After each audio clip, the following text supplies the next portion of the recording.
Hello, and welcome to an episode of Memory and Engagement Opportunity for Wellness. I am your host, Michelle Hobb, speech language pathologist and the leader for the Meadowlark Special Programs. I want to start off with reviewing some homework from 2 weeks ago. I gave you the assignment of coming up with some new names for your friends or family members. And I just wanted to reinforce this as I have over the last week with my weekly wellness calls. Had the opportunity to talk with people about what some of the names are for your friends that you've maybe had for a while there on the campus of Meadowlark, but that you've created new names for, and it's kind of helped to stick. So just keep working on this. This is a really important task where you come up with a name. Maybe it's an alliteration for that person's first name, or maybe it has something to do specifically with what their job was, how they look, or where you were when you met them. But creating those names that have meaning to the person's name to help you with remembering.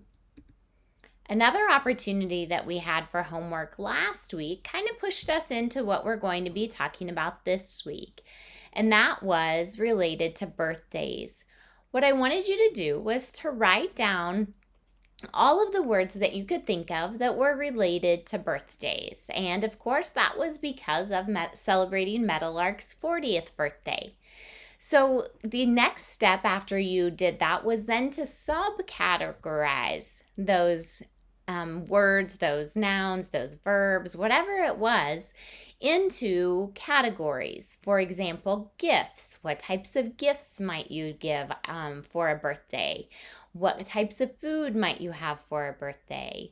What types of celebrations might there be? So, for example, first year birthdays or 40th birthdays or 100th birthdays. So just coming up with different words and putting those and sorting those into subcategories. We're going to talk more about how this can be beneficial for us as we progress through this session today. Well, what is the purpose of the opportunity today? Of course, we always want to work on engaging and attending, knowing that it's not easy for our brains to remember if we aren't able to focus and attend. The first step, the critical step of being able to remember, to name, and to create. We're also going to try something new today. We're doing some dual tasking. So you may have heard over the years that multitasking is not good for your brain, and that's true. Our brain wasn't intended to be a multitasking brain. However, dual tasking opportunities are good for you. So we'll talk a little bit about that. And then, of course, we're going to do some new learning, some naming, some recall, and of course, organization. And it wouldn't be a MEOW class if we didn't do a little laughing. So what is dual tasking? Dual tasking is where we are doing more than one thing that our brain has to focus on. Basically doing two working tasks at once where we're having to focus and attend. Sometimes it could be, if you've done some memory tests in the past, it could be something like a trail test, a trail making test, where you have to draw a line from point A to 1 to point B to 2. So those types of things. So the reason that we want to do this is because, again, it's making our brain really think about the two things, keeping them organized, having some working memory involved, and some great focused attention. So our first activity for dual task today is going to be where we count and then we alternate that number with the month of the year. So let's get started. Obviously, we'll start with 1, January, 2, February, 3, March, 4, April, 5, May, 6, June, 7, July, 8, August, 9, September. 10, October. 11, November. 12, December. Okay, so as you could see with this one, I gave you all of the numbers because this is a training task. So I wanted you to be successful. So I gave you all the numbers to help us stay focused, but then I left out some of the months. When we're doing the counting in the months of the year, this is also a great way for us to start because the months of the year are how we keep track of the months of the year by counting them. So the first month is 1 and then the date. So it helps us again to reinforce this skill and to make it a little bit easier for us to focus and learn this new task of dual tasking. Okay. You'll notice also that in some of our previous sessions, we've incorporated movement. With this dual tasking component today, we are not incorporating movement. We will, in a different session, task our brain even more by doing some movement and another cognitive activity. But today, we're only focusing on the cognitive component of dual tasking. So our next dual task opportunity is working with naming an alphabet letter and alternating that with a number. So alphabet and counting. Okay, so again, we've practiced it, we've had some success, and this time we're not going to give all of the answers as we did on the first part with our numbers on the last one. So I will display some letters and some numbers, and hopefully I'll focus myself and do this correctly. So we have A1, B2, C3, D4, E5, F6, G7, H8,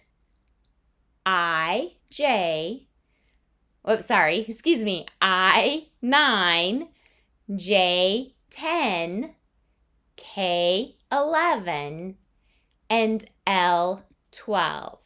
Okay, so on that one, you could see I lost my focus for just a second and had to correct myself. So this is a really great activity for you to practice. I'd encourage you to try this and to go all the way through the alphabet. So jot this down, grab your paper and your pencil, and jot down this task. I will also put this in the messenger so that you have this as a reminder as well.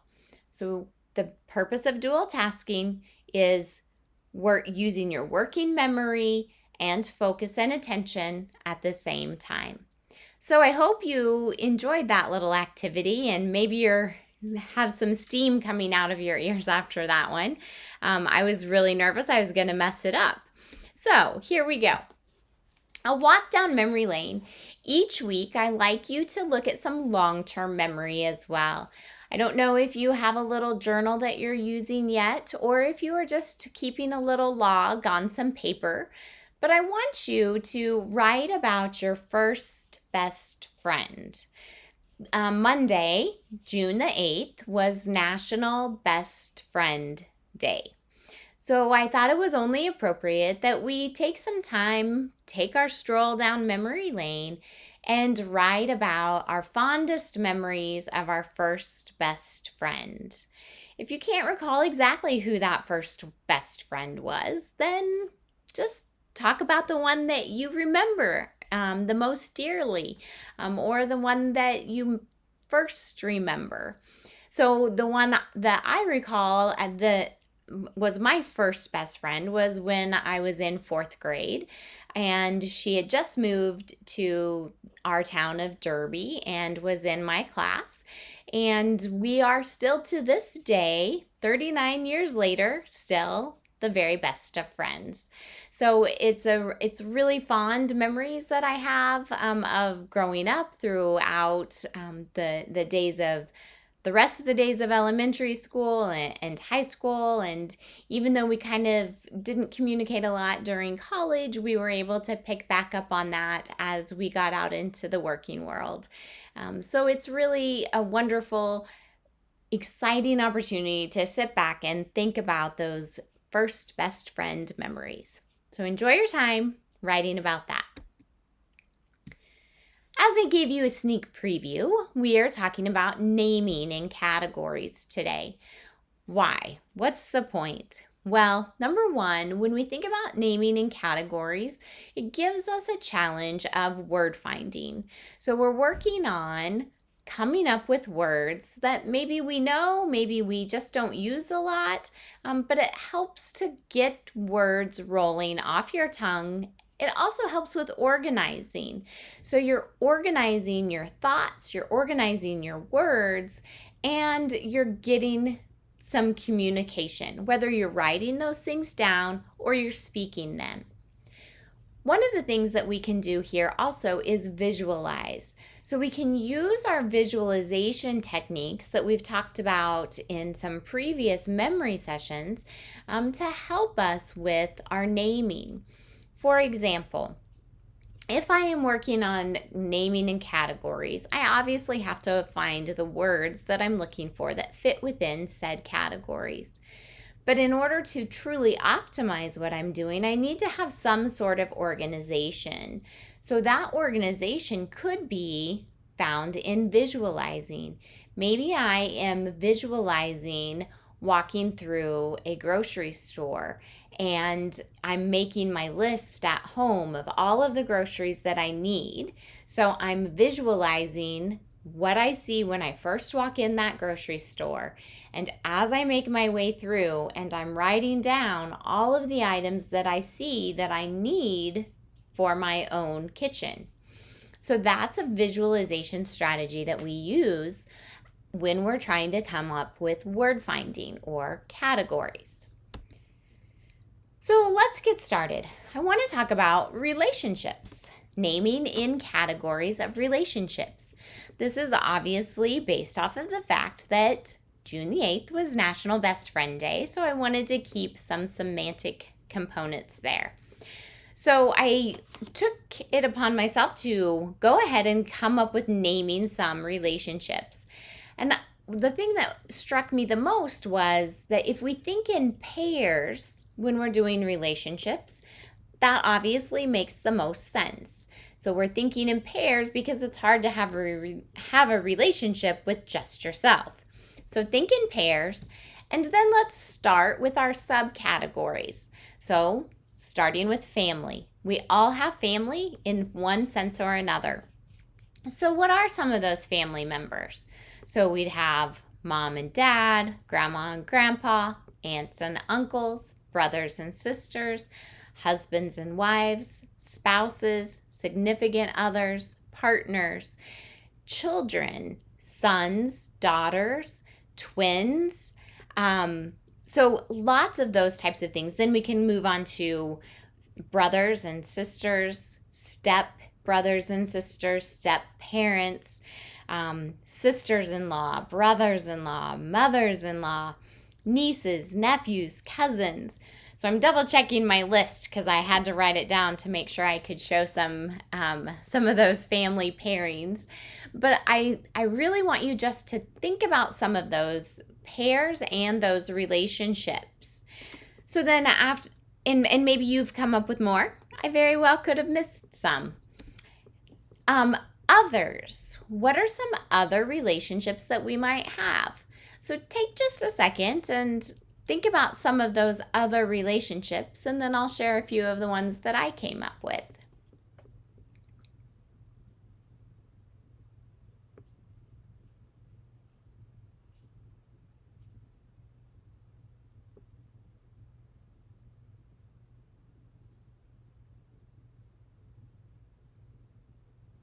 All right, and obviously you can come back and work on this some more. I didn't expect you to find all of those other relationships.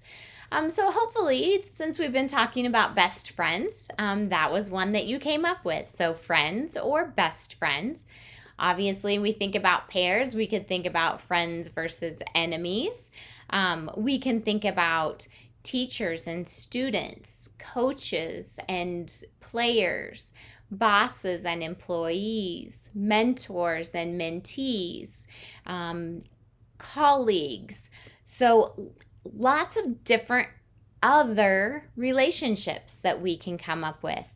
So I want you then to jot these things down. So jot down naming in relationships, thinking in pairs, and then we're going to do family and others as your subcategories. Go ahead and continue to name those relationships. And again, use your cue of thinking in pairs to help you ensure that you get all of those relationships. You can again continue this once our class is finished. The next category that I want to work on today is things that are hot. So, naming things that are hot. What pops into your mind when I say that first?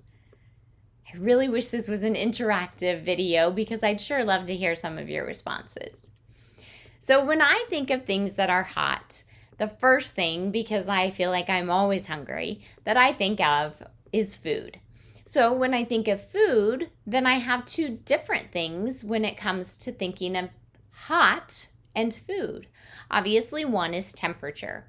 So it could be coffee, it could be pizza, it could be steak, any of those types of things that we actually put into the oven or that require cooking on a grill, whatever mode you might take.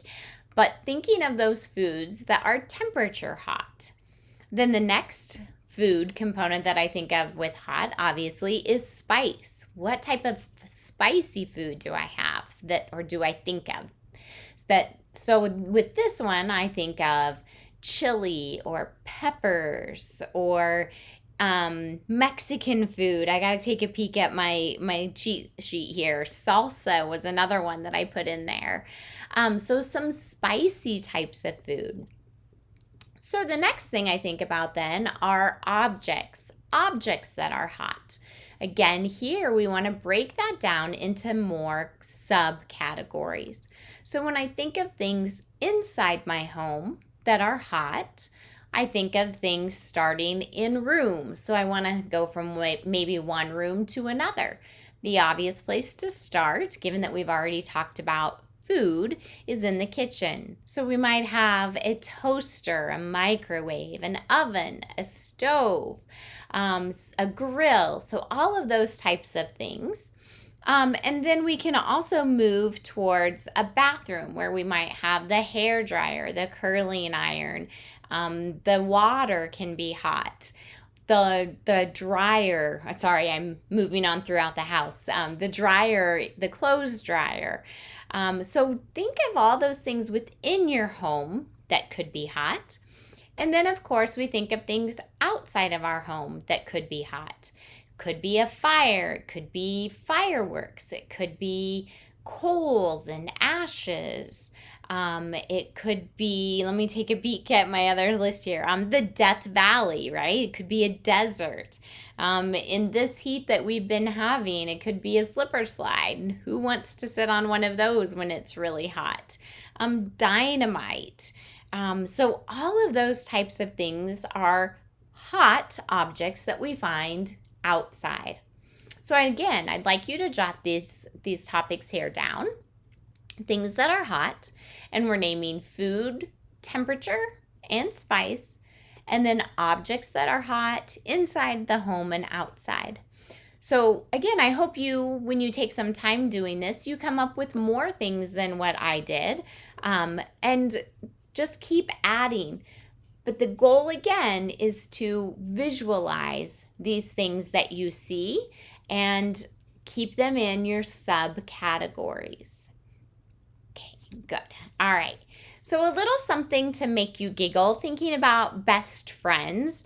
I always think about the saying, dogs are a man's best friend. Well, in this one, it's actually babies and dogs are the best friends. So I'm going to start the video, play just a little bit, and then I'll fast forward to another spot that I think is really fun. So let's enjoy some giggle time watching dogs and babies. Always have the little preview here with the commercial, so give me just a second.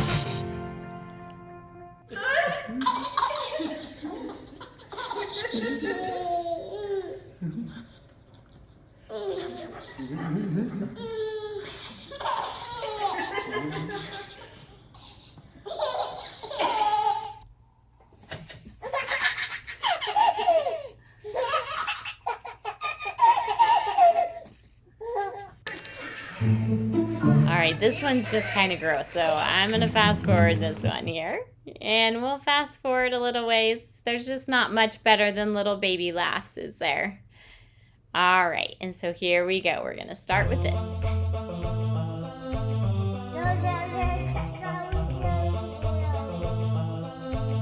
Such a good teacher.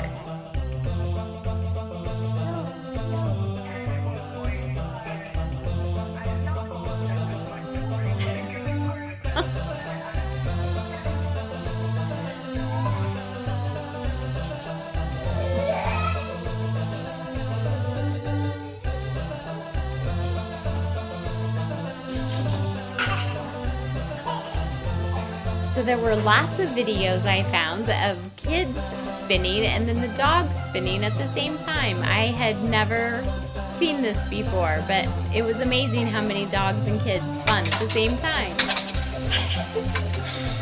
I like the jumping dog and kid. Huh? Are you taking Dee Dee for her ride? Yeah, drive him over in the kitchen. Go ahead. Beep, beep.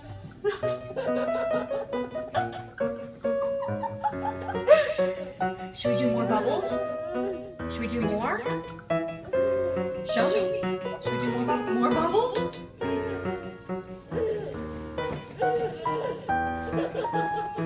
It's kind of hard to see this one. That dog was hidden behind the table.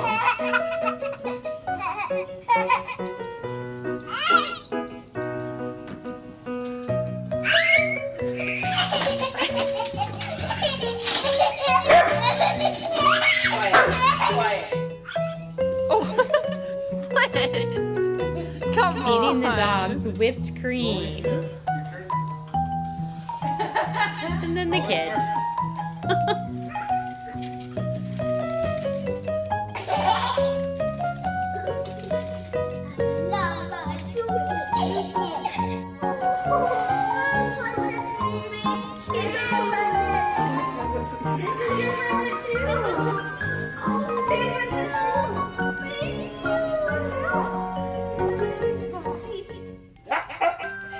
This is my favorite.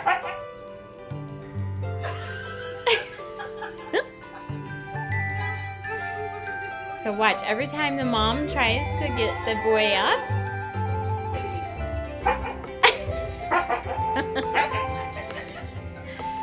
and then just cradles the baby or the boy. Mouse. Miles.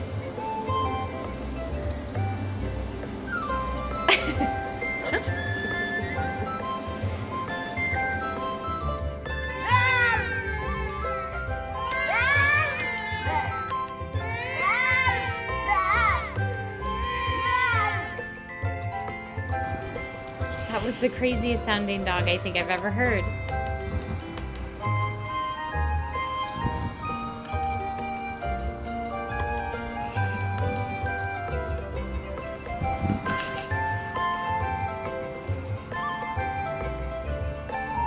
Such a sweet dog.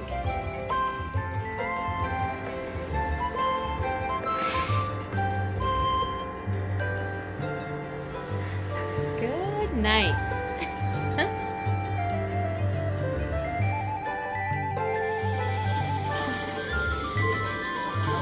And another sleepy baby.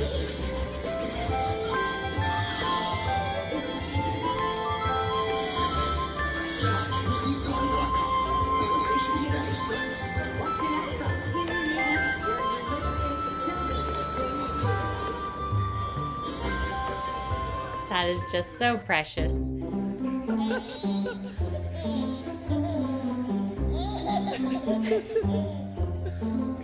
Don't lick. Oh, poor little Simon. Bad time for Simon. No. Look how sweet that is. Such a protector. All right, I really like that last one, but those other videos keep popping up. So, whoops. All right. So hopefully that gave you a little giggle. I know obviously you could tell it gives me giggles. And just to review, the purpose of giggling or laughing, whichever way you want to look at it, is just to bring some lighthearted fun to you. Also, when we laugh, it changes our breathing patterns and it also releases endorphins, which is always good for our brain. So let's just review. What we learned today is about organization and visualization. So visualizing things to help us with organizing and naming, and then also using subcategories when we are trying to name. So word finding can be dealt with through categories and subcategories that we organize and visualize as we name. Your homework for this week: every day, I'd like you to find time to attend to a task. What does that mean? It could be reading the newspaper article, sitting down and saying, I am going to 100% focus on nothing but this newspaper article. Then try to remember something about that after you're done or maybe a few minutes later. Stay connected. Call or write a letter to a family member or a friend. Make it an excuse. National Best Friend Day could last the whole week long. Call one of your best friends. Write them a letter. Tell them about your memories of being best friends. Move every day, multiple times a day. As you hear me say almost every week, what's good for the heart is good for the brain. So keep moving multiple times a day. Lots of great opportunities for exercise classes on channel 1960, getting out to garden, walking around your apartment or the floors, your floor, or the floor sounds funny, the hall that you live within or the halls within your building that you live, or just going outside and walking around the pond. Just make sure you do it early because boy is it hot out there. Practice deep and focused breathing, even though we didn't work on that this week because we worked on our dual tasking instead. Still working on keeping that deep, focused breathing in your pattern every day is important. And remember, the brain loves to be challenged, so show your brain some love this week.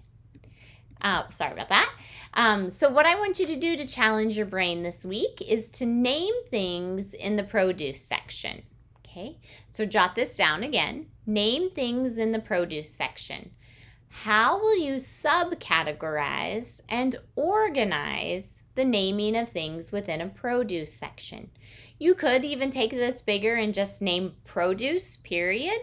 But I used the produce section because it kind of helps you focus a little bit more. But once you've accomplished that, then you could take it even bigger and go more broad outside of the produce section and just name produce, period. So think about how you're going to subcategorize and organize, and don't forget to use that visualization component here. So until next time, practice your physical distancing, not social. Stay connected with others, and be well. Thanks for taking some time to be with me today.